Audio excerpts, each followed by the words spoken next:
నోటీసుల అంశానికి స్పందించారు అంబటి. టీడీపీ నేతలు వైసీపీ నాయకుల్ని కలిస్తే చంద్రబాబు ఎందుకంత భయపడుతున్నారు అన్నారు ఆయన. పక్కనే కూర్చుంటే పార్టీ మారిపోయినట్లా అంటూ ప్రశ్నించారు అంబటి రాంబాబు. విషాద సంఘటనను వివాదాస్పదం చేస్తున్నారని, బోండా ఉమా వ్యాఖ్యలపై ఆక్షేపణలుంటే ఆ అంశంపై చంద్రబాబు వివరణ కోరవచ్చు, కానీ ఇద్దరు కాపు నేతలు కలిస్తే దాన్ని తప్పంటే ఎలా అంటూ ప్రశ్నించారు అంబటి.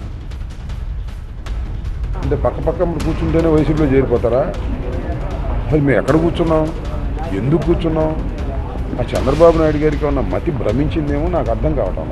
ఇద్దరు కాపులు ఒక విభిన్న పార్టీలో కూర్చుంటే మీకు భయమా, బాధ ఏంటి? లేకపోతే బోండా ఉమా ఏదైనా తప్పు మాట్లాడితే మీరు ఆ తప్పు గురించి మాట్లాడండి. ఇద్దరు పక్కన ఎందుకు కూర్చున్నారు? ఏంటిది? ఇద్దరు మానవులు, ఒక కులం వారు ఒకనొక సందర్భంలో విషాద ఘట్టంలో పక్కన కూర్చుంటేనే నీకు అంత కడుపు అంటే ఏంటని అడుగుతా ఉన్నా. అవకాశం నుంచి ఇచ్చుకుంటావు, ఆయన పార్టీని సస్పెండ్ చేసుకుంటావు, మాకెందుకు? రాంబాబు పక్కన కూర్చున్నాడంట. ముద్దగడ పద్మనాభం గారికి ఒకే వేదిక మీద పంచుకున్నారట.